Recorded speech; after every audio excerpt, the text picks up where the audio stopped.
الشيطان الرجيم بسم الله الرحمن الرحيم وما توفيقي إلا بالله عليه توكلت إليه أنيب وأفوض أمري إلى الله إن الله بصير بالعباد وما توفيقي إلا بالله عليه توكلت إليه أنيب وفوض أمري إلى الله إن الله بصير بالعباد يا أيها الذين آمنوا اتقوا الله وكونوا مع الصادقين صدق الله العظيم اللهم صل على سيدنا محمد وعلى آل سيدنا محمد وبارك وسلم اللهم صل على سيدنا محمد وعلى آل سيدنا محمد وبارك وسلم اللهم صل على سيدنا محمد وعلى آل سيدنا محمد وبارك وسلم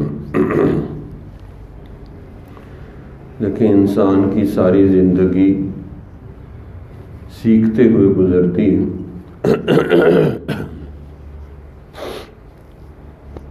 اس لیے حضرت مولانا جمشید ایک بزرگ گزرے ہیں، وہ فرماتے تھے کہ انسان سیکھتڑ ہے، یعنی ساری زندگی وہ سیکھتا رہتا ہے، ساری زندگی وہ سیکھتا رہتا ہے.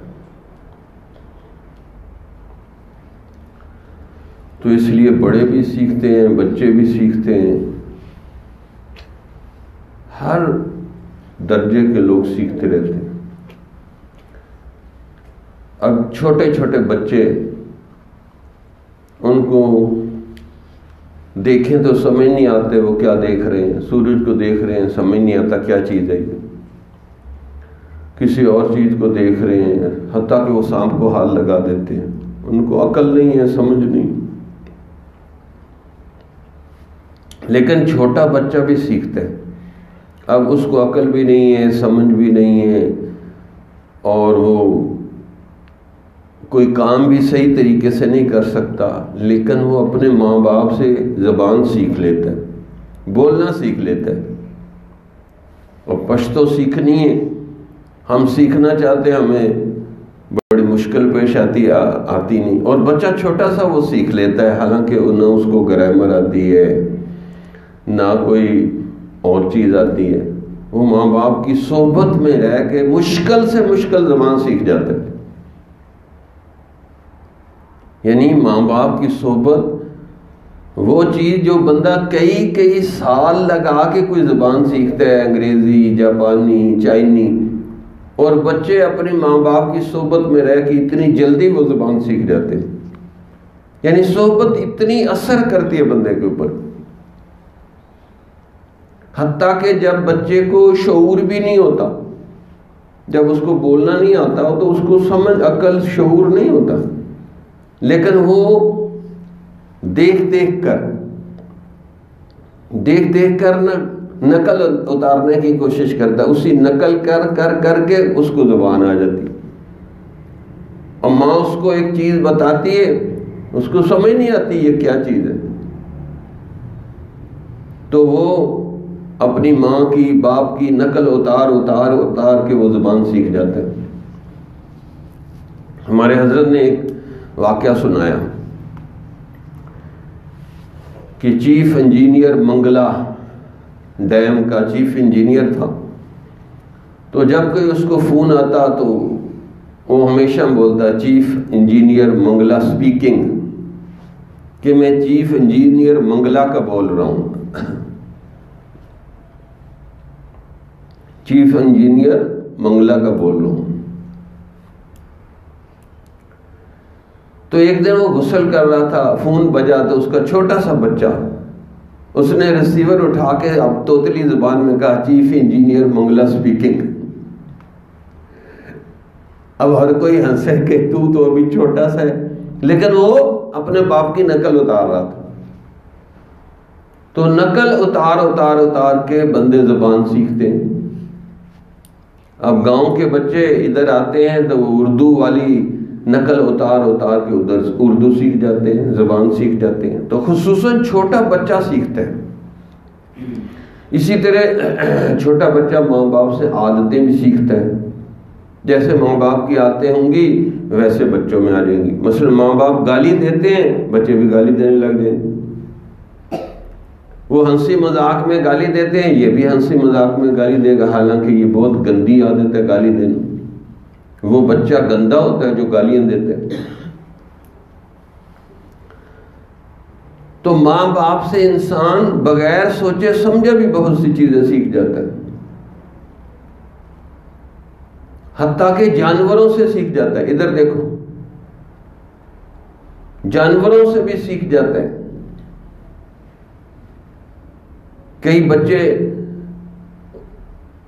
کتے پالے ہوئے ہوتے ہیں انہوں نے، تو جیسے کتا بھونکتا ہے وہ بھی کتے کی آوازیں نکالنے لگ جاتے ہیں۔ اب اس نے کتے سے ان کی طرح بھونکنا سیکھ لیا، پھر اس کو سمجھاتے ہیں بیٹا آپ تو انسان ہیں، آپ تو افضل ہیں، آپ تو کتے کی طرح نہیں بھونک سکتے۔ پھر اس کو سمجھ آتی ہے تو وہ عادت چھوڑتا ہے۔ تو عموماً عادتیں بندہ اپنے ماں باپ سے سیکھ جاتا ہے۔ تو کیونکہ ہم بھی بچپن گزارا ہے تو بڑے ہوئے ہیں، تو اس لیے میں نے چاہا کہ آپ لوگوں کو اپنے بچپن کی بات چیزیں بتائیں، تاکہ آپ لوگ بھی پھر سوچ سمجھ کے ذرا زندگی گزاریں کہ اچھے بچوں سے ملیں، اچھے بچوں سے دوستی ہو۔ جو برے بچے ہوں، برا کام کرنے والے ہوں، ان سے بالکل دوستی نہیں ہونی چاہیے۔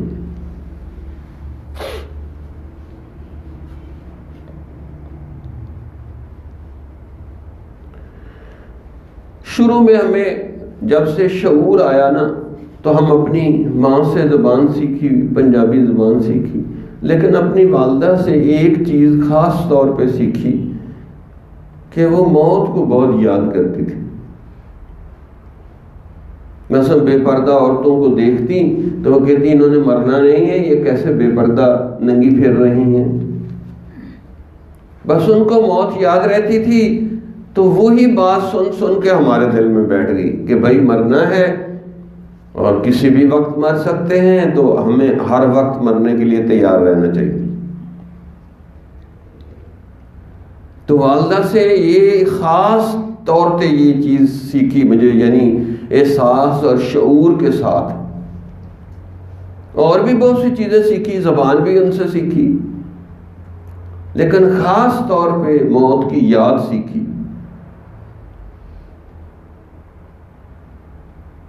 کہ موت کو ہر وقت یاد رکھنا ہے، یہ کسی بھی وقت آ سکتی۔ بچوں کو بھی موت آ سکتی ہے، جوانی میں، لڑکپن میں، اور بڑھاپے میں تو مرنا ہی مرنا ہے۔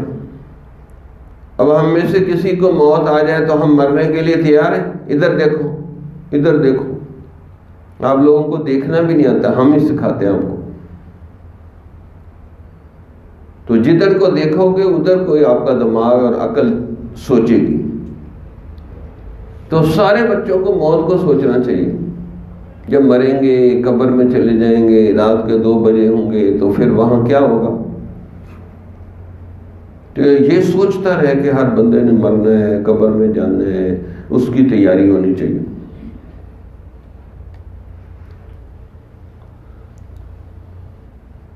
اس کے بعد والدہ سے جہاں اور بہت کچھ سیکھا، وہاں محنت مجاہدہ سیکھا کہ گاؤں کا ماحول تھا، وہاں بھینسوں کا دودھ نکالنا، اس کو اٹھا کے لانا، پھر رات کو 2 بجے اٹھ کے اس کو دودھ کو رڑکنا، تو یہ بڑا محنت والا کام ہوتا ہے۔ حتیٰ کہ والدہ کی ٹانگوں میں درد ہونے لگ جاتا ہے، لیکن کام تو انہیں نہیں کرنا تھا نا۔ تو اس سے یہ سیکھا کہ محنت مجاہدہ جو بندہ کرتا ہے وہ دنیا میں بڑے بڑے کام کرتا ہے۔ جو محنت مجاہدہ نہیں کرتا تو وہ پھر دنیا میں بڑے بڑے کام نہیں کر سکتا۔ اور محنت مجاہدے کی عادت زبردستی ڈالنی پڑتی ہے۔ کسی کا بھی دل نہیں کہتا کہ وہ قرآن پڑھیں، ہر کوئی بچہ چاہتا کیا کریں؟ کھیل کود کریں، شیطانیاں کریں، کھیل کود کریں، ٹافیاں لے لے کے کھاتے رہیں، یہی مقصد ہے۔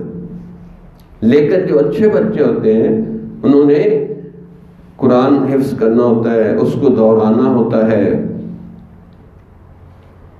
پکا کرنا ہوتا ہے. تو کھیل تو ایسی چیز ہے آپ بچتے بچتے بھی کھیل لیتے ہیں. اگر کھیل سے بچنا چاہیں پھر بھی کچھ نہ کچھ آپ کھیل لیتے ہی ہیں.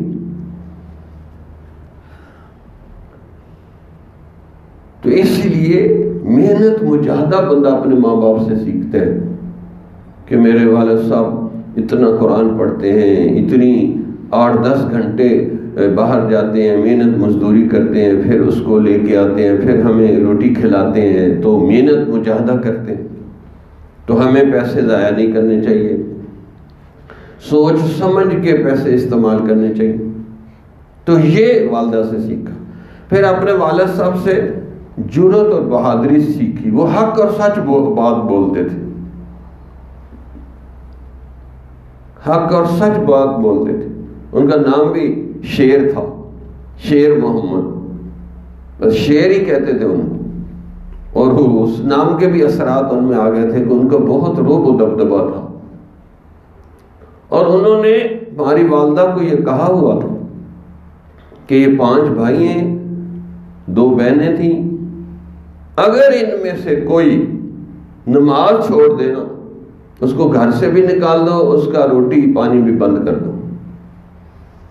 گھر سے بھی نکال دو، روٹی پانی بھی بند کر دو. اور وجہ یہ بتاتے کہ جو اللہ کا نہیں بنتا وہ ہمارا بھی نہیں. جو اللہ کا نہیں بنتا، نہ اللہ کا بندہ نہیں بنتا، نماز نہیں پڑھتا، تو وہ ہمارا بھی نہیں ہے. پھر چھٹی کرے وہ. اب سوچو جس کو دھمکی مل جائے کہ تمہیں گھر سے نکال دیں گے، روٹی بھی بند کر دیں گے، وہ نماز پڑھے گا کہ نہیں پڑھے گا؟ اس لیے حضور صلی اللہ علیہ وسلم نے فرمایا کہ 7 سال کے بچے کو نماز پڑھاؤ پیار سے، محبت سے. اگر پھر بھی وہ پکا نمازی نہ بنے تو 10 سال کی عمر میں اس کو تھپڑ لگا کے نماز پڑھاؤ، مارو. تو جو بگڑا ہوا ہوگا اس کو سیدھا تو کرنا ہے نا. تو مارنے کی بھی اجازت دی تاکہ آپ پکے نمازی بن جائیں. بعد میں تو پھر کام خراب ہوگا. ابھی آپ لوگوں کی عمر ایسے ہے جیسے نرم ٹہنی ہوتی، جدھر کو چاہے موڑ لیں.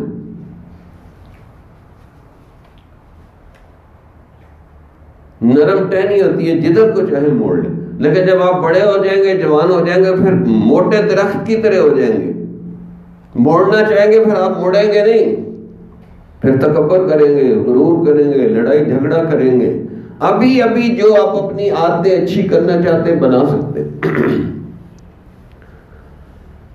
تو والد صاحب سے ہم نے یہ چیز سیکھی، ہمارے اندر بھی آ گئی. ہم بھی کہتے ہیں کہ جو بچہ نماز نہ پڑھے اللہ سے بغاوت کرے، جو نماز نہیں پڑھتا وہ اللہ سے باغی بن رہا ہے، بغاوت کر رہا ہے. پھر اس کو گھر میں نہ رکھیں، گھر سے نکالیں اور روٹی پانی بھی اس کا بند کریں. جائیں جا کے وہ کھائے جہاں سے کھاتا ہے. بھئی جیسے اللہ نے سب کچھ دیا، ماں باپ دیے، گھر دیا، آپ اسی اللہ کی بندگی اور نماز نہیں پڑھتے. ماشاءاللہ آپ تو اچھے بچے ہیں، سب سے پہلے مسجد میں آ کے بیٹھ جاتے ہیں. لیکن بعض ایسے بھی بچے ہیں کہ وہ نماز بھی نہیں پڑھتے. تو والد صاحب سے ہم نے یہ سیکھا. اور دوسرا ہمارے والد صاحب نے یہ پابندی لگائی ہوئی تھی کہ بے نمازی لڑکے سے آپ سلام دعا بھی نہیں کر سکتے. اور فرمایا اگر میں نے دیکھ لیا نا کہ سلام دعا کیا آپ نے اس سے جو نماز نہیں پڑھتا، اللہ سے باغی ہے، یہ نہیں کہ اس نے سلام کیا، فرمایا آپ ملے ہی اس سے کیوں ہیں، خواہ اس نے سلام کیا یا آپ نے سلام کیا، آپ کو مار پٹے گی اگر کسی بے نمازی سے آپ نے ملاقات کی. تو ہم ڈرتے رہتے تھے کہ کوئی بے نمازی لڑکے سے ملاقات نہ ہو جائے ہماری، کیونکہ جو نماز نہیں پڑھتا وہ تو باغی تاغی ہے، باغی تاغی ہے. وہ بغاوت بھی کر رہا ہے، سرکشی بھی کر رہا ہے. لِلطَّاغِينَ مَآبًا، اللہ نے فرمایا صدیوں صدی جو ہے نا باغی تاغی لوگ جو ہے جہنم میں رہیں گے، 2-4 سال نہیں رہیں گے. تو جو بندہ نماز جان بوجھ کے چھوڑتا ہے تو وہ تو باغی بن جاتا ہے. اسی طرح جو بندہ جان بوجھ کے نماز کا انکار ہی کر دے، زکوٰۃ کا انکار کر دے، وہ تو کافر ہو جاتا ہے. اگر اعلانیہ وہ یہ اعلان کر دے کہ میں زکوٰۃ نہیں دیتا تو اس کے خلاف حضرت ابوبکر رضی اللہ تعالیٰ عنہ نے جنگ کی ہے. تو یہ اللہ کے حکم ہے، یا تو پیار سے مان لو یا پھر کسی اور طریقے سے منوائیں گے. تو یہ والدین کی ذمہ داری ہوتی ہے کہ وہ اولاد کو نمازی بنائیں، نیک بنائیں، ان کے دل میں خوف خدا پیدا کریں. کہ والد صاحب کی ہم نے صحبت میں یہ بھی سیکھا کہ دل میں خوف خدا ہونا چاہیے کہ اللہ ہمیں ہر وقت دیکھ رہا ہے، ہر وقت دیکھ رہا ہے، ہر وقت دیکھ رہا ہے. چھپ کے ہم جو کچھ کریں یا اعلانیہ کریں، اللہ وہ دیکھ رہا ہے. تو بری صحبت سے بچانا یہ بھی ماں باپ کی ذمہ داری. خواہ پیار سے سمجھائیں تو سمجھ جائے ٹھیک، جو لاتوں کے بھوت باتوں سے نہیں مانتے پھر ان کو سختی سے سمجھانا پڑے گا. ہم نے گاؤں میں رہتے ہوئے بس ایک دوست کو دوست بنایا، وہی ہمارا استاد بن گیا، وہی ہمارا دوست تھا، نمازی بھی تھا. اسی سے میں نے قرآن سیکھا، اسی سے قرآن سیکھا. قرآن کی 20-25 آیات انہوں نے مجھے پڑھائیں، جس کی وجہ سے ہمیں قرآن کا ذوق و شوق پیدا ہو گیا. وہ کیسے قرآن پڑھاتے تھے؟ ایک آیت پڑھاتے الحمدللہ رب العالمین. اب کہتے کہ ایک ہفتہ تم اس آیت کو دہراؤ. ہم ایک ہفتہ اس آیت کو دہراتے، ہم ایک ہفتہ اس آیت کو دہراتے دہراتے دہراتے.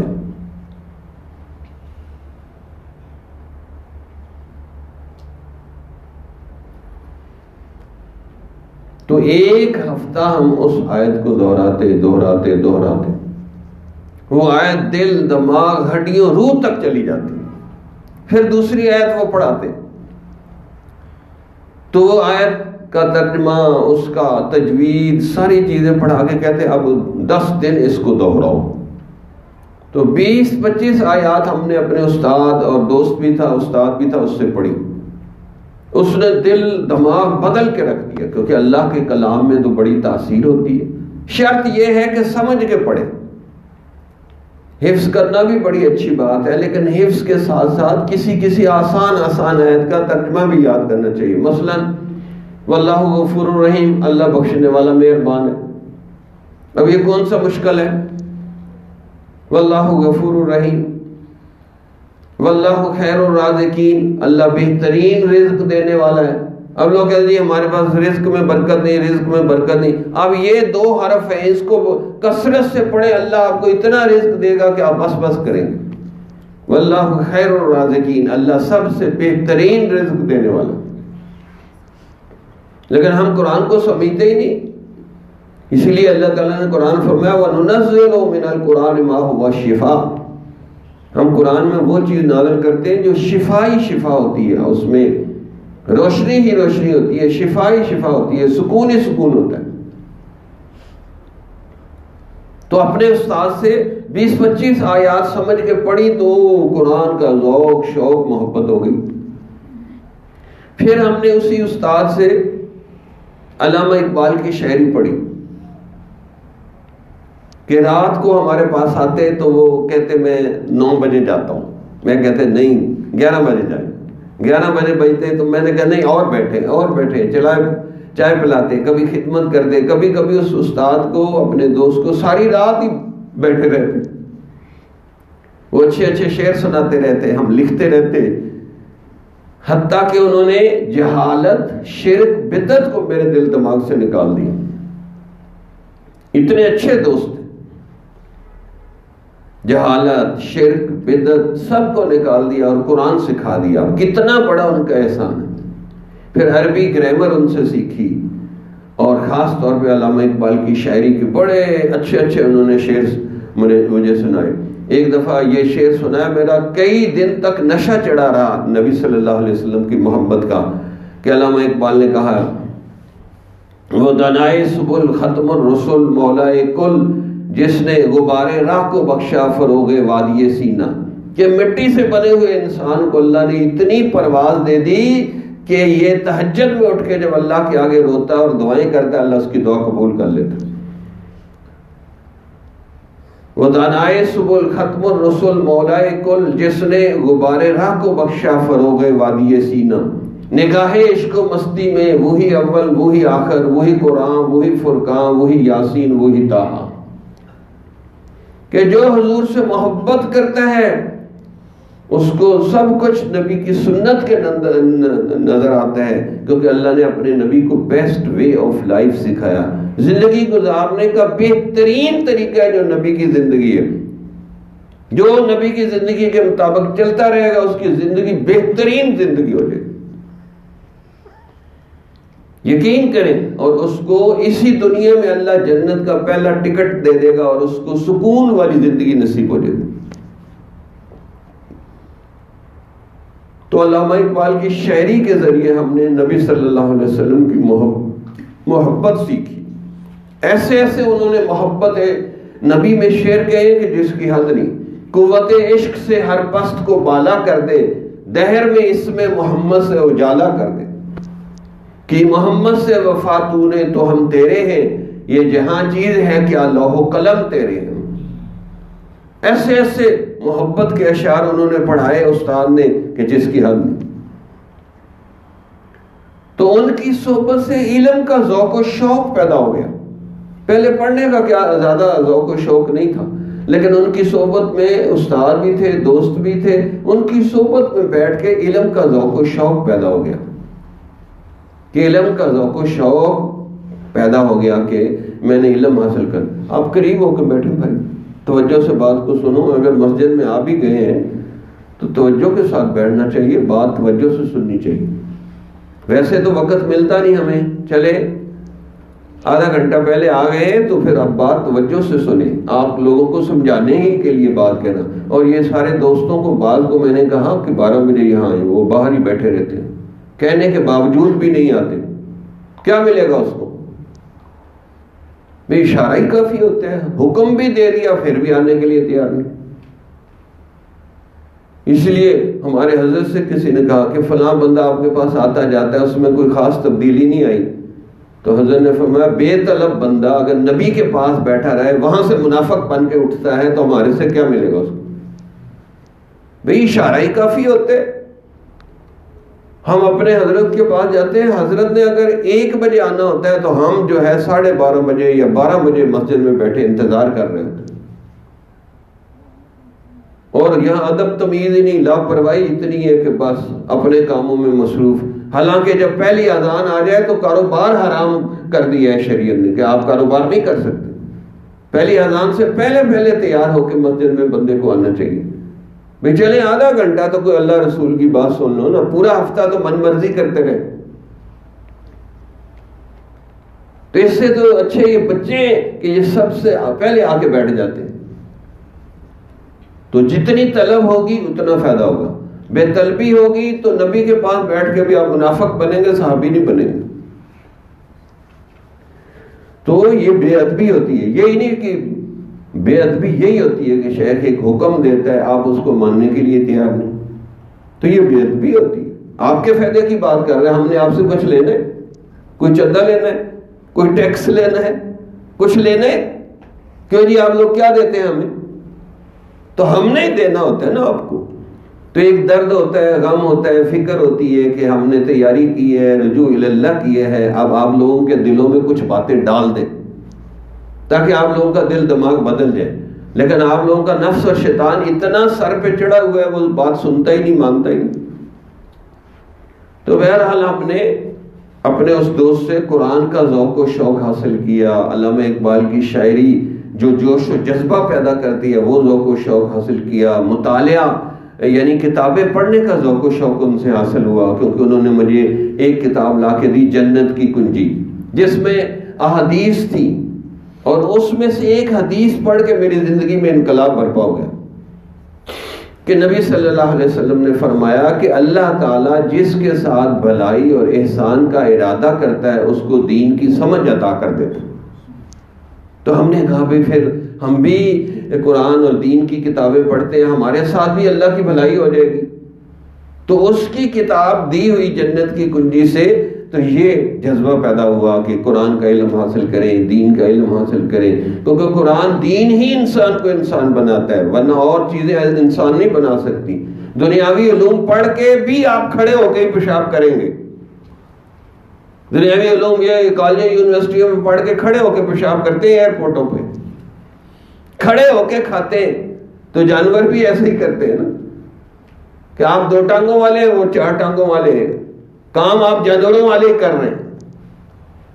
اس لیے اللہ تعالیٰ نے قرآن میں فرمایا اولئک کالانعام بل ہم اضل اولئک هم الغافلون، یہ لوگ جانور ہیں، جانوروں سے بھی بدتر ہیں، کہ ان کو تو عقل نہیں، ان کو عقل ہے، پھر بھی جانوروں والے کام کر رہے ہیں۔ تو بہرحال استاد کی صحبت سے بھی بہت کچھ سیکھا۔ اللہ تعالیٰ ان کو خوش رکھے اور ان کے ایمان کی حفاظت فرمائے، کیونکہ شاگرد اپنے استاد کے لیے ایک صدقہ جاریہ ہوتا ہے۔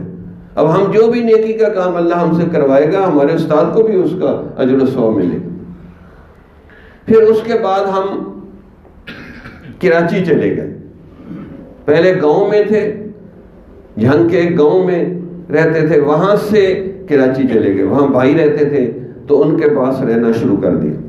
لیکن وہاں بھی میں بال جبریل، علامہ اقبال کی بال جبریل کی شرح پروفیسر یوسف سلیم چشتی نے لکھی ہے، تو وہ میں پڑھتا تھا، اور تفسیر عثمانی ان دنوں میں نے پڑھی،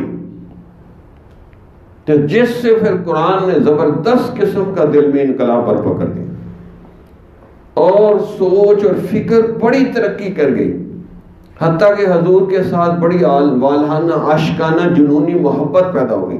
ادھر سے علامہ اقبال کا کلام، ادھر سے تفسیر عثمانی، یہ دونوں جو ہے نا، انہوں نے 2-3 سال ماشاءاللہ دل دماغ کھول کے رکھ دیا۔ پھر اسی زمانے میں بھائیوں نے سوچا کہ یہ تو زیادہ ہی دین کی طرف جا رہا ہے، یہ پتہ نہیں کوئی کام کرے گا کہ نہیں، تو انہوں نے ایک دکان جو ہے وہ کیا کہتے ہیں، ہاں جی، کریانے کی دکان، اور ساتھ اس میں مختلف چیزیں تھیں، لیکن مجھے تو پڑھنے کا شوق تھا، تو میں نے ایسے ہی چھپ کے ایف اے کر لیا۔ ایف اے کے بعد پھر بی اے کیا، تو پھر میں نے بھائی کو کہا میں نہیں یہ دکان شکان کر سکتا، مجھے پڑھنے دو۔ پھر میں نے ایم اے کیا، تو اللہ تعالیٰ نے پوری یونیورسٹی میں فرسٹ آیا، کیونکہ پڑھنے کا ذوق تھا، مطالعہ کرتے رہتے تھے، مطالعہ کرتے رہتے تھے۔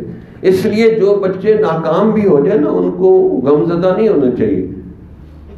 یہ دیکھو، کیونکہ گاؤں کا ماحول تھا، وہاں ہم پڑھتے نہیں تھے، بس کھیلنے کودنے یا سونے کا کام تھا۔ پہلی میں بھی فیل، چوتھی میں بھی فیل، 10ویں میں بھی فیل، جب تک گاؤں میں رہے پڑھنے کا ذوق ہی نہیں پیدا ہوا۔ پھر وہاں جا کے کراچی میں شہر تھا، پڑھے لکھے لوگ تھے، ان کے ساتھ اٹھنا بیٹھنا اور کتابیں خریدنا، تو پھر وہاں ذوق شوق پیدا ہوا۔ ایف اے کیا، اور میں نے دعا کی کہ یا اللہ میرے 650 نمبر آ جائے، تو بالکل اتنے 650 ہی نمبر آئے۔ وہ بعد میں پتہ چلا جی 660 پہ فرسٹ ڈویژن ہوتی ہے۔ ہم نے کہا ہم اور نمبر مانگ لیتے اللہ سے۔ اسی طرح پھر بی اے میں ہائی فرسٹ ڈویژن آئی، اور یونیورسٹی میں ہم نے اتنی مطالعہ کیا کتابوں کا کہ پوری یونیورسٹی میں فرسٹ آ گئے۔ تو وہاں پڑھنے کا ذوق پیدا ہو گیا، اتنی کتابیں لی۔ کتابیں شروع میں نہیں ایسے ملتی، 3 ٹائم کا کھانا کھانے کے بجائے 1 ٹائم کا کھانا کھاتے تھے، 2 ٹائم کے کھانے کے پیسے بچا کے کتابیں خریدتے تھے۔ اس لیے ہمارے ایک استاد فرماتے تھے جب تک تم یتیم نہیں ہو جاتے تم پڑھ نہیں سکتے۔ تو ہم کہتے تھے اس کو کہ استاد اپنے ماں باپ کو مار دیں؟ کہا نہیں، میرے کہنے کا مطلب یہ ہے کہ جیسے یتیم مسکین بیچارے غربت میں گزارا کرتے ہیں، ان کے پاس تھوڑی سی چیزیں ہوتی ہیں اسی میں گزارا کرتے ہیں، فرمایا اس طرح تم گزارا کر کے پڑھو گے تو پڑھ سکو گے، عیاشی کرتے ہوئے تم نہیں پڑھ سکتے، عیاشی کرتے ہوئے نہیں پڑھ سکتے۔ شاید دنیا کے علوم تو عیاشی کرتے ہوئے کسی نہ کسی طرح کوئی پڑھ سکتا ہے، لیکن دین عیاشی کرتے ہوئے نہیں بندہ پڑھ سکتا۔ اس لیے کوئی کروڑ پتی یا ارب پتی کا بیٹا کبھی عالم بنتے دیکھا؟ درمیانے درجے کے لوگوں، غریبوں کے لوگ عالم بنتے ہیں، حافظ بنتے ہیں۔ تو بہرحال وہاں میں نے جو ہے ایم اے کیا وہاں، پھر اس کے بعد میرے والد صاحب ایک جماعت پڑھے ہوئے تھے اور گاؤں میں تو جھگڑے لڑائی ہوتے رہتے ہیں، تو وہ مجھے کہتے رہتے تھے کہ LLB کرو، وکیل بن جاؤ، کوئی لڑائی جھگڑا بھی کرنا پڑتا ہے تو گھر کا وکیل ہوگا تو پھر لڑائی کرنی آسان ہو جائے گی۔ تو میں نے والد صاحب کو کہا میں وکیل کورس تو کر لیتا ہوں لیکن وکالت کروں گا نہیں۔ تو میں نے پھر LLB کیا، وکالت کا کورس کیا، لیکن وکیل ایک دن بھی نہیں بنا۔ اس لیے میں اپنا بھی کیس نہیں لڑ سکتا کیونکہ میں نے پریکٹس کی نہیں کہ جھوٹ کیسے بولنا ہے اور فراڈ کیسے کرنا ہے، دھوکہ کیسے دینا ہے لوگوں کو۔ تو اس کے بعد پھر میں نے پنجاب یونیورسٹی سے MA اردو کیا، یعنی مطالعہ کا ذوق و شوق پیدا ہو گیا تو پھر بندے کے لیے کوئی چیز مشکل نہیں ہوتی، پڑھنا ہی ہوتا ہے نا، بیٹھا پڑھتا رہے۔ پھر ان دنوں میں نے شیخ پیر ڈھونڈنا شروع کیا کہ کوئی شیخ کامل ہو جن کی صحبت میں رہ کے بندہ اپنی روحانی تربیت کرائے، اتباع سنت سیکھے، خوف خدا پیدا ہو، اللہ کی محبت پیدا ہو۔ تو 8 سال تک پیر ڈھونڈتے رہے کہ کوئی کامل بندہ مل جائے۔ انہی دنوں ماشاءاللہ دعوت و تبلیغ میں بھی وکل لگانے کا موقع ملا، جن دنوں میں کراچی میں رہتا تھا۔ تو تبلیغ والے پیچھے پڑ گئے تو بس پھر وہ تو آسانی سے چھوڑتے نہیں بندے کو، تو جانا ہی پڑے گا۔ تو ان دنوں میں نے وکالت کا کورس کر رہا تھا، 1 سال ہو گیا تھا، 1 سال رہتا۔ اب وہ اتنا پیچھے لگے کہ 4 مہینے لگاؤ، 4 مہینے۔ میں نے کہا یار 4 مہینے تو بہت مشکل ہے، میں نے امتحان دے رہے۔ میں نے کہا اچھا 10 دن ہی لگاؤ، جاتے چور کی لنگوٹی ہی صحیح، 10 دن ہی لگاؤ۔ میں نے کہا ٹھیک ہے یار 10 دن لگا لیتے۔ تو میں نے بہت دور اپنی تشکیل کرائی کہ کہیں بھاگ کے واپس نہ آ جاؤں۔ تو واقعی جماعت ساری ایک علاقے کی تھی، میں علیحدہ ایک علاقے کا، میری ان سے بنی نہیں، لیکن بھاگ کے واپس آ نہیں سکتا تھا کیونکہ کوئی 15 گھنٹے کا سفر تھا وہاں جہاں تشکیل ہوئی۔ تو بہرحال چپ کر جا در وٹ جا، تو چپ کر کے وہ 10 دن گزارے تو دل بدل گیا۔ میں نے کہا وکالت نے کون سا قبر میں میرے کام آنے ہیں، چلو 4 مہینے لگاتے ہیں۔ وہاں سے واپس آئے، پیسے نکلوائے، والدہ کو ملے اور ماشاءاللہ ریونڈ پہنچ گئے۔ تو جو جماعت ہمارے محلے کی گئی ہوئی تھی ان کے ساتھ میں جا کے مل گیا، اور پھر ان کے ساتھ 30 دن کی تشکیل یہاں ملک وال سرگودا میں کروائی۔ تو وہاں پھر دین کی دعوت دینے کا ذوق و شوق پیدا ہوا۔ کئی عادتیں بندے کی بگڑی ہوئی ہوتی ہیں تو وہ ٹوٹتی نہیں۔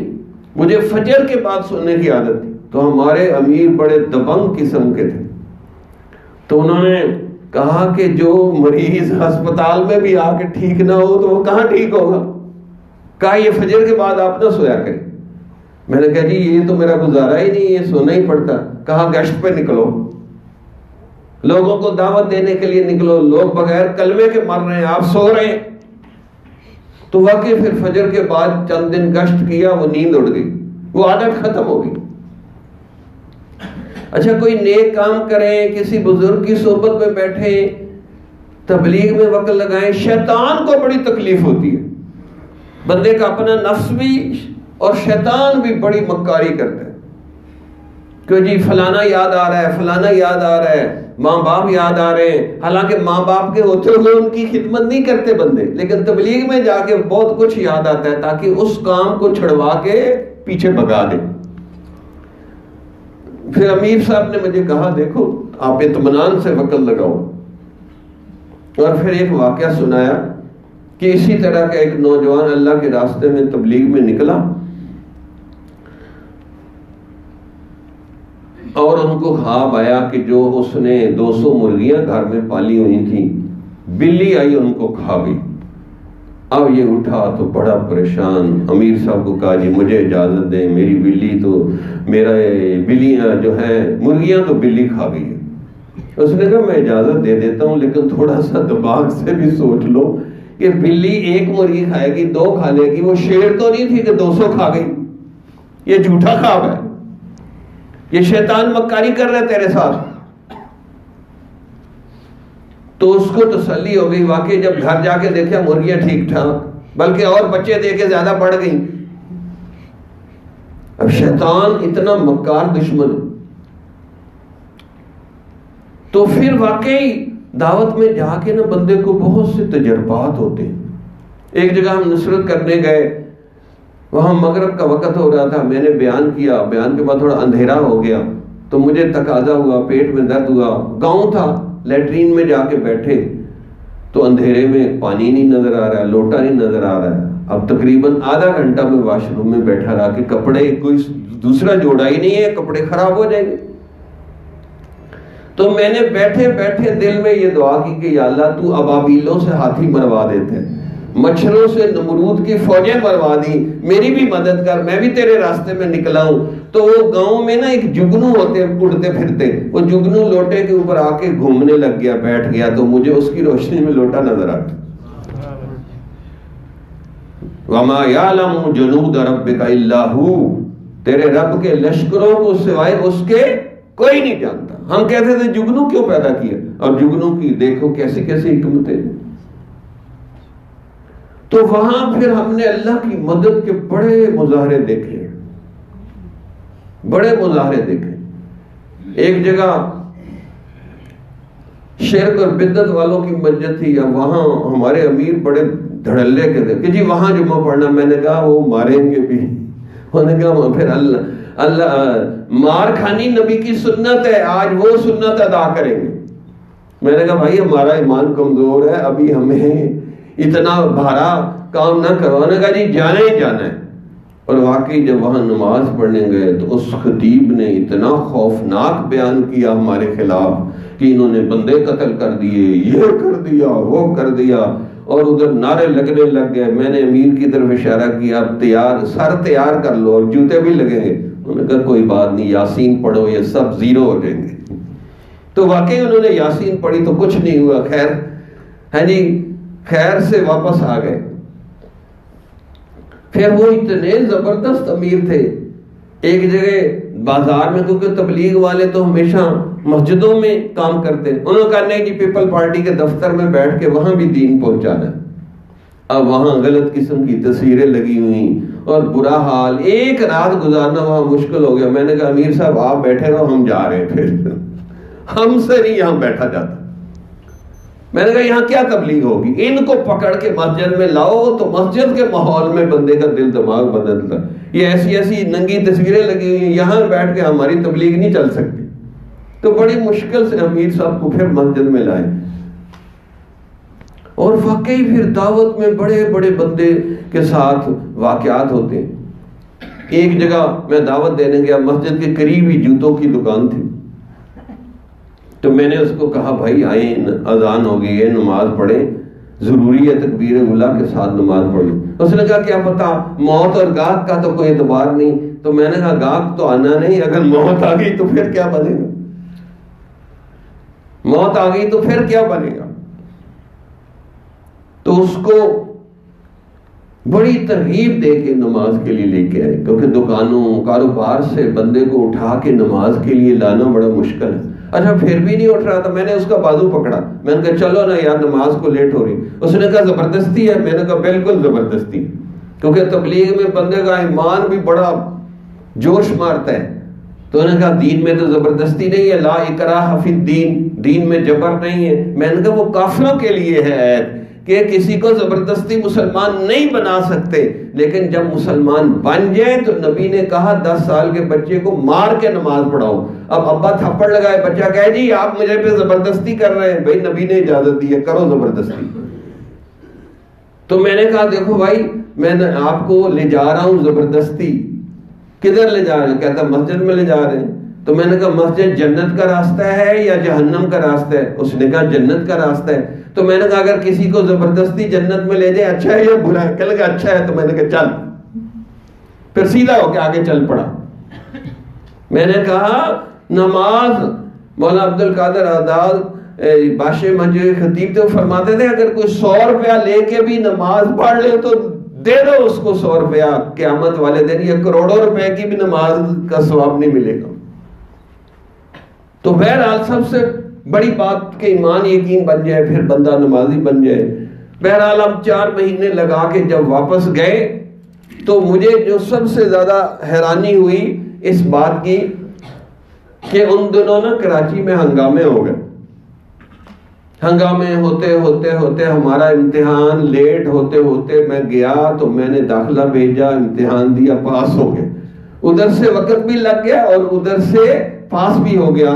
تو اس کا نتیجہ یہ نکالا کہ جو دین کی خاطر قربانی کرتا ہے, وقت لگاتا ہے, اللہ تعالیٰ دنیا کا بھی اس کا نقصان نہیں کرتے. لوگ ڈرتے ہیں کہ پتہ نہیں یہ ہو جائے گا وہ ہو جائے گا. تو اس لیے حضرت مولانا یوسف دہلوی فرماتے تھے ایک انتظامی چلے ہوتے ہیں, ایک ایمرجنسی کے چلے ہوتے ہیں کہ اللہ کے اوپر توکل کر کے جائیں تو ایمرجنسی کے چلوں سے پھر بندے کا ایمان یقین بنتا ہے کہ پھر ایمان یقین بنا. دیکھو ہم نے اتنا وقت بھی لگایا, نقصان بھی نہیں ہوا. تو یہ نہیں ہو سکتا کہ آپ اللہ کے دین کی سربلندی کے لیے کوشش کریں اور اللہ آپ کا نقصان کر دے. کبھی کبھی آزمائش آ بھی جاتی ہے لیکن اس میں بندہ مضبوط رہے. پھر اس کے بعد 8 سال تک شیخ کو ڈھونڈتے رہے تو ہمیں کراچی ہی میں حضرت مولانا پیر ذوالفقار احمد نقشبندی مجددی سے ملاقات ہوئی. اور پہلی ہی ملاقات میں ایسا بیان کیا حضرت نے کہ اتنا رلایا کہ جس کی حد نہیں. پھر ہم ایک رات حضرت کی صحبت میں بھی رہے. صبح جانے لگے تو میں نے دعا کے لیے کہا کہ حضرت دعا کر دیں کہ اللہ تعالیٰ مجھے استقامت کی توفیق عطا فرمائے, کیونکہ استقامت, نیکی کے اوپر استقامت یہ بہت بڑی چیز ہوتی ہے. اس لیے محاورہ علی استقامت و فوق الف کرامہ کہ استقامت کے ساتھ نیکی پر ڈٹے رہنا یہ 1000 کرامتوں سے بھی بڑی چیز ہوتی ہے. مثلا نماز پابندی سے آپ پڑھتے رہیں, سچ بولتے رہیں, قرآن کی تلاوت کرتے رہیں, استغفار کرتے رہیں, اپنے اللہ والوں کی صحبت میں پابندی سے بیٹھتے رہیں, یہ 1000 کرامتوں سے بھی بڑی چیز ہے. یہ 1000 کرامتوں سے بھی بڑی چیز ہے. یہ 1000 کرامتوں سے بھی بڑی چیز ہے کہ بندہ ڈٹ کے رہے. پھر ہم الحمدللہ حضرت سے بیعت ہوئے اور حضرت کی صحبت اٹھائی. وہ جو مولانا روم کا شعر ہے نا, یقین کریں اس کو ہم نے اپنی آنکھوں سے سچا ہوتے دیکھا. مولانا روم نے فرمایا یک زمانہ صحبت باولیہ بہتر 100 سالہ طاعت بیریا, کہ ایک گھڑی اللہ والوں کی صحبت میں بیٹھ جائے تو 100 سال کی قبول بے ریا عبادت سے بھی وہ آدھا گھنٹہ بہتر ہے. اب یہ بہت بڑی بات ہے کہ آدھا گھنٹہ, ایک گھڑی تقریباً 24 منٹ یا آدھا گھنٹہ بنتا ہے.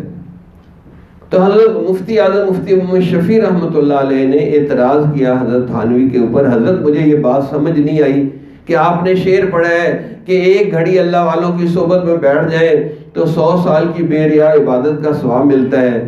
یہ بات تو سمجھ نہیں آئی. تو حضرت نے کہا کہ جی وہ مفتی صاحب نے کہا یہ شاعر لوگ بس شاعرانہ باتیں کرتے رہتے ہیں. تو حضرت نے کہا کہ میں اب اس شعر کو پڑھتا ہوں, یک زمانہ صحبت با اولیاء بہتر از 100 سالہ طاعت بیریا. تو مفتی صاحب نے کہا حضرت مجھے تو 100 سال کی بات سمجھ نہیں آ رہی تھی, آپ نے اس کو 1,00,000 سال بنا دیا. تو پھر حضرت نے سمجھایا کہ مولانا روم نے جو یہ شعر کہا ہے نا, یک زمانہ صحبت با اولیاء بہتر از 100 سالہ طاعت بیریا, اس کو سمجھو کہ دیکھو شیطان نے لاکھوں سال اللہ کی عبادت کی پھر بھی مردود ہو گیا, لعنتی بن گیا, ابلیس بن گیا. اس کا نام عزازیل تھا, فرشتوں کا بھی استاد بنا ہوا تھا. لیکن جنوں وکان من الجن سورہ کہف میں فرمایا یہ جنوں میں سے تھا. جنوں کا بابا آدم سمجھے تھا, بڑا تھا جنوں کا. تو فرمایا 1000 سال عبادت کر کے بھی اس سے بدبختی دور نہیں ہوئی. اللہ نے سجدہ کرنے کا حکم دیا تو وہاں بحث شروع کر دیا, انا خیر منہ, میں آدم سے اچھا ہوں, میں آگ سے بنا ہوں, یہ مٹی سے بنے, آگ اوپر کو جاتی, مٹی نیچے کو آتی ہے. لا حول ولا قوت الا باللہ. وہ تو اللہ کس کو اچھا بنا دے تو وہ اچھا ہو جاتا ہے. ایسے تو فرشتوں کو کہنا چاہیے کہ ہم نور سے بنے, ہم اللہ کا عرش اٹھائے ہوئے ہیں, ہم ہر وقت اللہ کے پاس رہتے ہیں, ہم افضل ہیں. وہ نوری مخلوق تو سجدہ کر رہی ہے اللہ کے کہنے سے, اور یہ متکبر اس نے سجدہ نہیں کیا اور مردود ہو گیا. تو حضرت تھانوی نے فرمایا اگر وہ کسی کی صحبت میں بیٹھا ہوتا، اس میں 3 عین تھے شیطان میں. عین سے عالم تھا کہ استاد الملائکہ بنا ہوا تھا، عین سے عابد تھا کہ چپے چپے پہ عبادت کی، عین سے عارف تھا کہ عین اللہ جلال کی حالت میں اس کو کہہ رہے ہیں فخرج منہا، نکل جا یہاں سے، اور وہ دعا کر رہا ہے کہ قیامت تک کہ اللہ مجھے زندہ رکھ. اللہ نے عین جلال کی حالت میں جمال کا مظاہرہ کرتے ہوئے اس کی دعا قبول کر لی کہ جلال کی حالت میں بھی اللہ سے جمال دور نہیں ہوتا. اتنا عارف تھا، اس کو پتا تھا دعا قبول ہو سکتی ہے. حضرت تھانوی فرماتے ہیں وہ ظالم عاشق نہیں تھا. اگر اللہ کا عاشق بھی بن جاتا تو یہ نہ دیکھتا کہ حکم کیا ہے، یہ دیکھتا حکم کون دے رہا. اللہ حکم دے رہا ہے تو وہ فوراً سجدے میں کر جاتا. تو فرمایا جو عاشق ہوتے ہیں اللہ کے نبی کے، ان کی صحبت رہنے سے بندے سے بدبختی دور ہو جاتی ہے. اس لیے حدیث میں آتا ہے لا یشقى جلیسہم، اللہ والوں کی صحبت میں بیٹھنے والا بدبخت نہیں رہتا، اللہ اس کی بدبختی دور کر کے اس کو نیک بخت بنا دیتے ہیں. اس لیے فرمایا کہ یک زبانہ صحبت اولیاء بہتر از 100 سالہ طاعت بے ریا. جو ایک گھڑی اللہ والوں کی صحبت میں گزارتا ہے وہ 100 سال کی بے ریا عبادت سے بہتر اس لیے بن جاتا ہے کیونکہ ان اللہ کے عاشقوں کی صحبت میں رہ کے انسان کو عشق و محبت نصیب ہو جاتا ہے. تیرے عاشقوں سے سیکھا تیرے سنگ در پہ مرنا، کہ عاشق تو اللہ کے نام پہ جان بھی دے دیتے ہیں، مال بھی دیتے ہیں، بلکہ سب کچھ دے دیتے ہیں. اس لیے علامہ اقبال نے کہا، عجیب بات کہی، کوئی اندازہ کر سکتا ہے اس کا زور بازو کا، نگاہ مرد مومن سے بدل جاتی ہیں تقدیریں. کہ اللہ والوں کی صحبت میں بیٹھ کے بندے کی عادات بدل جاتی ہیں، اس کی جو ہے خصوصیات بدل جاتی ہیں.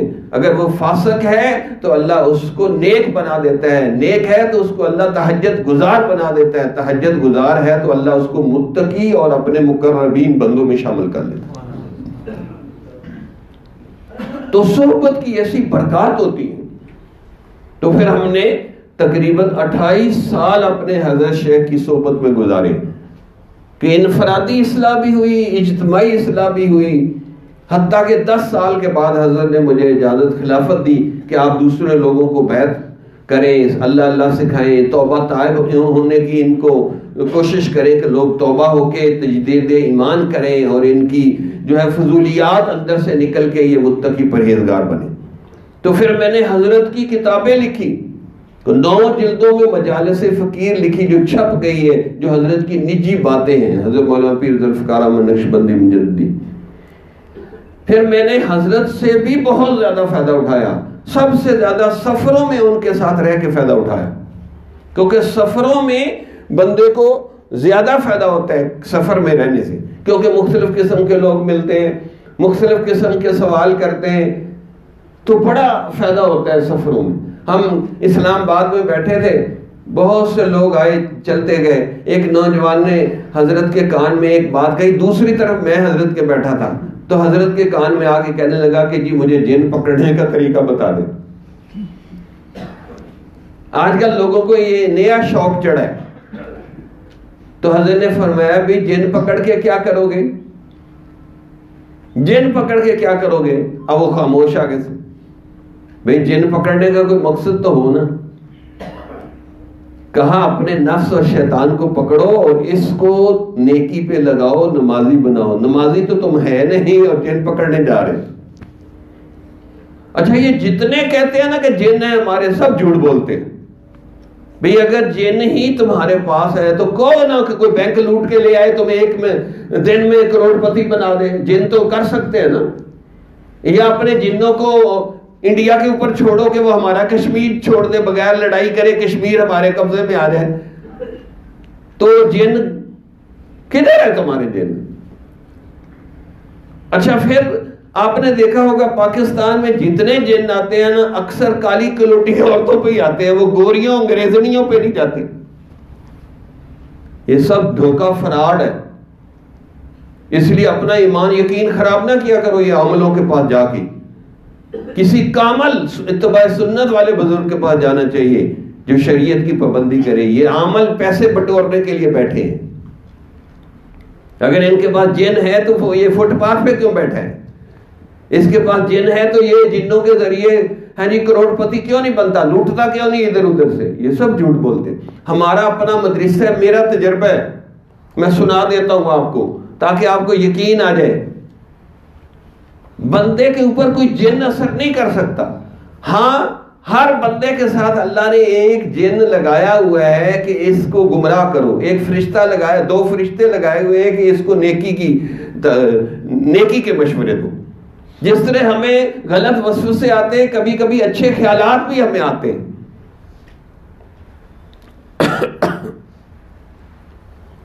کہ کبھی اچھے اچھے خیالات بھی آتے ہیں.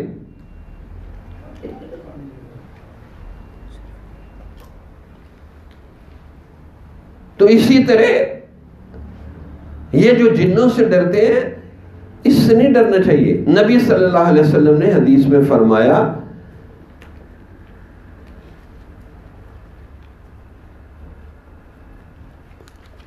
حدیث شریف میں فرمایا کہ ہر بندے کے ساتھ جن شیطان ہے. ایک صحابی نے ہمت کر کے پوچھا یا رسول اللہ آپ کے ساتھ بھی ہے؟ تو حضور صلی اللہ علیہ وسلم نے فرمایا ہاں میرے ساتھ بھی جن شیطان ہے. لیکن نبی نے فرمایا کہ میں نے اپنے جو جن شیطان کو مسلمان کر لیا، وہ کلمہ پڑھ کے مسلمان ہو گیا، اس لیے وہ مجھے اب غلط مشورہ نہیں دے سکتا. لیکن میری امت کے ہر آدمی کے ساتھ ایک جن شیطان ہے. اس لیے سب سے آخری صورت کیا ہے؟ الذی یوسوس فی صدور الناس من الجنۃ والناس. جن بھی شیطان ہوتے ہیں اور انسان بھی شیطان بن جاتے ہیں. اتنی گندی حرکتیں کر کر کر کے وہ بھی شیطان بن جاتے ہیں. قرآن کی آخری آیت بتا رہی. اب اس کا علاج بڑا آسان ہے کہ آخری 3 صورتیں پڑھتے رہو. ایت الکرسی پڑھتے رہو، جب سوئیں تو الحمد پڑھیں، ایت الکرسی پڑھیں، چاروں کول پڑھ لیں. جنوں کا ابا بھی آپ کے قریب نہیں آ سکتا. لیکن ہمیں وسوسہ ڈال ڈال کے وہ جی کوئی اوپرا اثر ہو گیا ہے، یہ ہو گیا وہ ہو گیا، اتنا وہمی بنا دیا کہ ہم ڈرتے رہتے. حالانکہ جن اس طرح نہیں کچھ کر سکتے. اللہ نے جنوں کی اجازت نہیں دی کہ اس طریقے سے انسانوں کو تنگ کریں. اچھا ہم جنوں سے زیادہ طاقتور ہیں انسان، جنہوں نے ہوائی جہاز بنائے، ریل گاڑیاں بنائی، ایٹم بم بنائے، یہ سب جو ہے انسان بنا کے بیٹھے. جنہوں نے کیا بنایا بتائیں کچھ؟ کوئی بڑی بلڈنگیں بنائی، وہ تو ویسے ہی اللہ نے جنوں کو اجاڑ جگہ ویران آبادیوں کی طرف بھیج دی ہے. وہ ایسے نہیں آتے ہمارے پاس. بہرحال ایک واقعہ سناتا ہوں ہمارے مدرسے میں ہوا، تو ذرا آپ کو جنوں کی حقیقت کا پتہ چل جائے گا. جو لوگ جنوں سے ڈرتے رہتے ہیں، اللہ سے ڈرنے کی بجائے جنوں سے ڈرتے.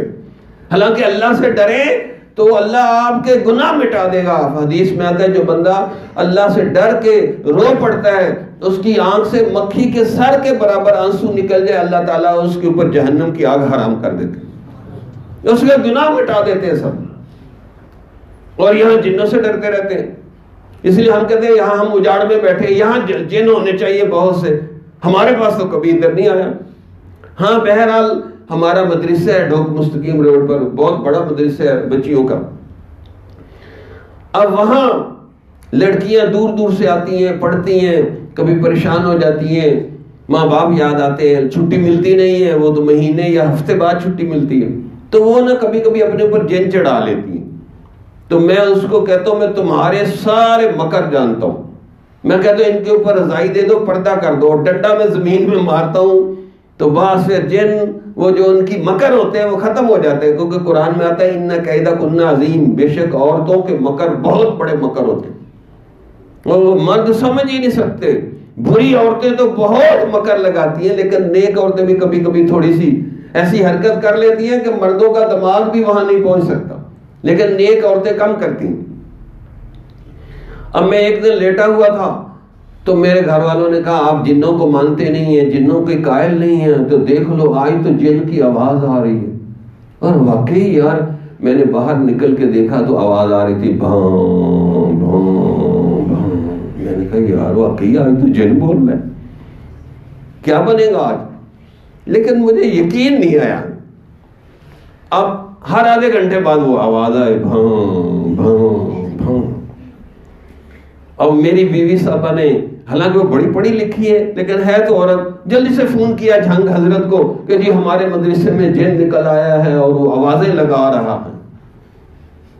اب ہر آدھے گھنٹے بعد اب مجھے بڑی جلدی نیند آتی ہے، جھاگ بھی آتی ہے، تو مجھے کہے جی دیکھو آواز آ رہی ہے، آپ سوئے ہوئے ہیں، آپ کچھ کرو.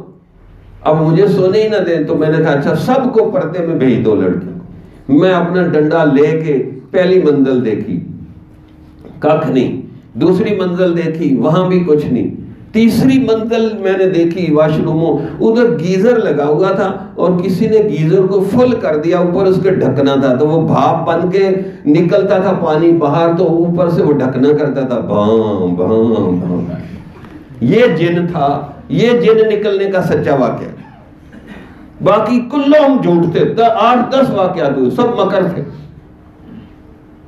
اگر میں بھی ڈر جاتا کہ ہاں یار نکل آیا ہے اور دیکھتا نہ، تحقیق نہ کرتا، تو میں بھی ڈرتا رہتا. یہ جن کا واقعہ. ہماری قوم اتنی جنوں سے ڈرتی ہے جس کی حد نہیں، حالانکہ جن انسانوں سے ڈرتے ہیں، کیونکہ ہمارے پاس لا حول ولا قوت ہے، آیت الکرسی ہے. جن ایسے بھاگتے، اور ایک دعا تو میں نے قرآن سے ایسی نکالی ہے، ساری دنیا کے جن بھی جمع ہو جائے تو وہ ایسے بھاگتے ہیں کہ محسوس ہوتے ہیں بھاگ رہے ہیں، ان کی ہوا نکل رہی اور وہ بھاگ رہے ہیں. سورۃ مومنون آخری رکوع، اللہ نے ہمیں طریقہ بتایا ہر قسم کے شیطانوں جنوں سے بچنے کا. اس کو پڑھو، میں دعوے سے کہتا ہوں 10 دن اس کو پڑھو، ہر قسم کے جن شیطان آپ کی جان چھوڑ دیں. وَقُلْ رَبِّ أَعُوذُ بِكَ مِنْ هَمَزَاتِ الشَّيَاطِينِ وَأَعُوذُ بِكَ رَبِّ أَن يَحْضُرُونِ.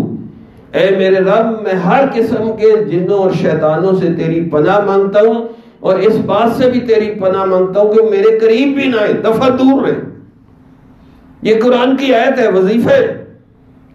اس کو جو ہی غلط خیال آئے، وسوسہ آئے، تو اس کو پڑھو، وسوسوں سے بھی جان چھوٹے گی اور ادھر ادھر کی فضولیات سے بھی جان چھوٹ جائے گی.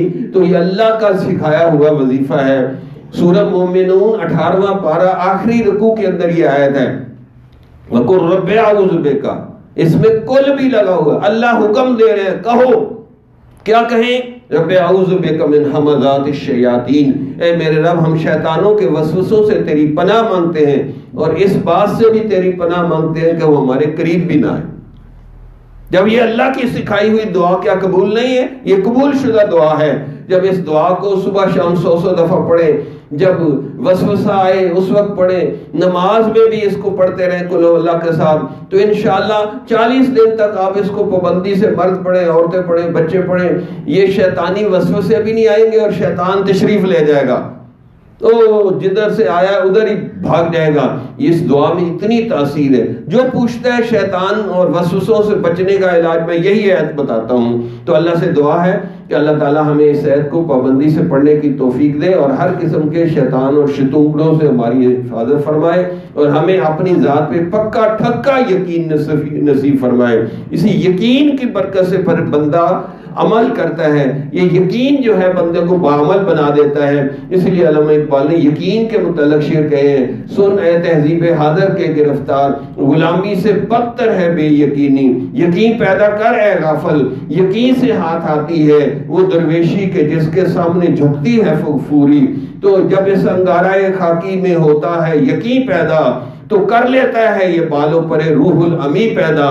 تو جب اس کے اندر یقین پیدا ہو جاتا ہے تو انسان کے اندر فرشتوں کی صفات آنی شروع ہو جاتی ہیں. اللہ تعالی ہمیں کامل مکمل یقین عطا فرمائے، اور اس کی برکت سے ہمیں باعمل مرنے کی توفیق عطا فرمائے. وآخر دعوانا الحمدللہ رب العالمین.